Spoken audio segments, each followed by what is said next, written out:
Olá pessoal, tudo bem com vocês? Sejam todos bem-vindos à nossa aula de História. Eu sou o professor Francinélio e hoje na nossa aula de História vamos falar sobre o Iluminismo. Vejam essa imagem aí, o que ela faz vocês pensarem, o que ela significa, e pense no significado da palavra iluminismo, o que ela significa, que ideia ela traz para vocês. Se vocês puderem pesquisar na internet o significado, se vocês puderem ler no dicionário o significado dessa palavra, vai enriquecer ainda mais a nossa aula. Vamos lá? O iluminismo, pessoal, foi um movimento intelectual de ideias que surgiu durante o século XVIII na Europa, que defendia o uso da razão, a razão que é simbolizada pela luz, contra o antigo regime, que é simbolizado pelas trevas, pela escuridão. O antigo regime, pessoal, eram as formas de governo, que existiam, a sociedade que existia na Europa naquele período. O iluminismo pregava uma maior liberdade econômica e política, também religiosa, coisa que nós temos hoje, mas que naquela época não existia. O movimento da Ilustração, como também foi chamado, o Iluminismo ou Século das Luzes, pregava uma renovação filosófica e intelectual, ou seja, uma renovação do pensamento político, econômico das pessoas daquela época.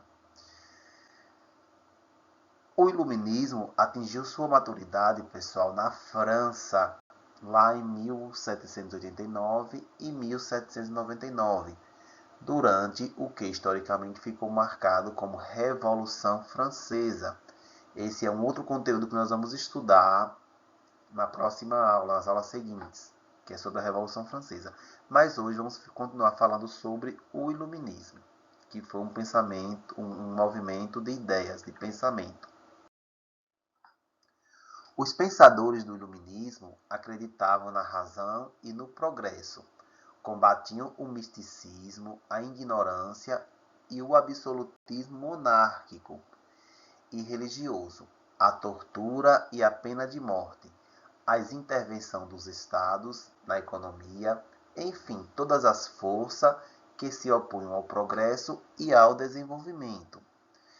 Então vocês viram, pessoal, que naquela época as pessoas não viviam da mesma forma que nós vivemos hoje.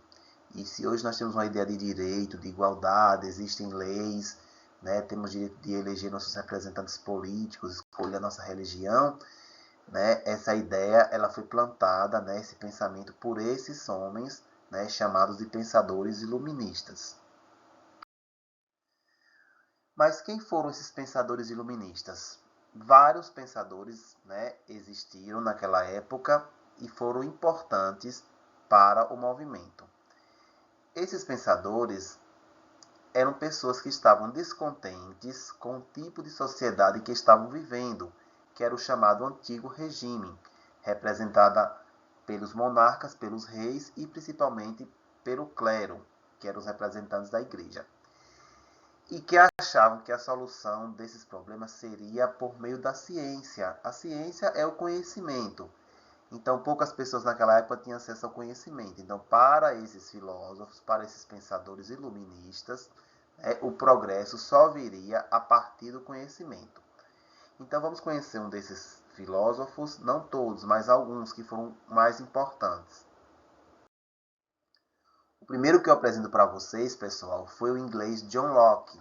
Ele defendia que todo ser humano tem direitos naturais, como a liberdade, a felicidade e a prosperidade, que deveriam ser garantidos pelo governo.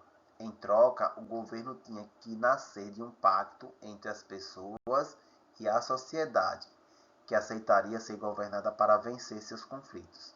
Os governantes poderiam ser destituídos caso não correspondessem aos interesses do povo.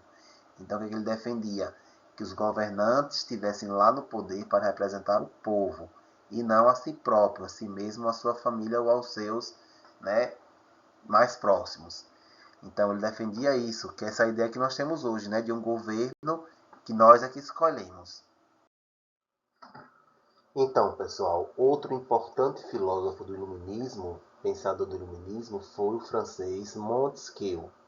Montesquieu defendia a liberdade dos indivíduos, que deveria ser garantida por um conjunto de leis e a existência dos três poderes independentes, que é o executivo, o legislativo e o judiciário. Então, naquela época não existia essa divisão de poderes. Todo o poder político era concentrado nas mãos do rei e até mesmo da Igreja Católica.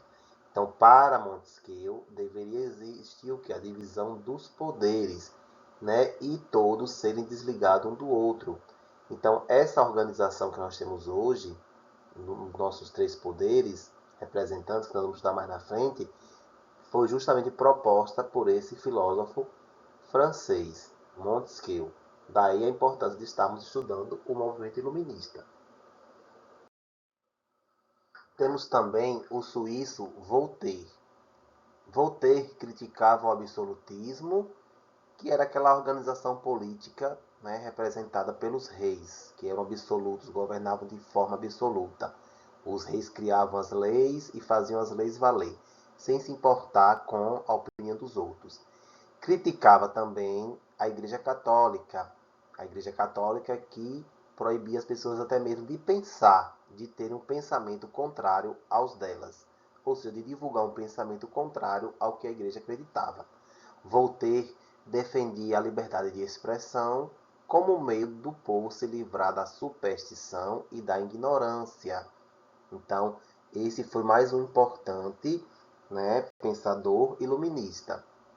Temos também o francês Rousseau. Rousseau afirmava que o poder pertence ao povo e que, portanto, todo governo deveria estar submetido à vontade soberana do povo. Também acreditava que o ser humano naturalmente bom é desvirtuado pela sociedade, porque, segundo ele, as pessoas eram corrompidas pela sociedade, pelo poder. Então, pessoal, como vocês viram aí, todos, né, esses quatro filósofos que eu acabei de citar aí, eles defendiam o quê? A liberdade de expressão das pessoas, né? A busca do conhecimento como forma de se chegar ao progresso. Criticaram bastante também a Igreja Católica e criticavam também o poder dos reis, né, no chamado absolutismo monárquico. Tá ok? Então hoje foi mais um pouquinho da nossa aula de história sobre o iluminismo e próxima aula continuaremos com mais ainda falando sobre o iluminismo, tá ok? Então, até a próxima aula, fiquem todos com Deus.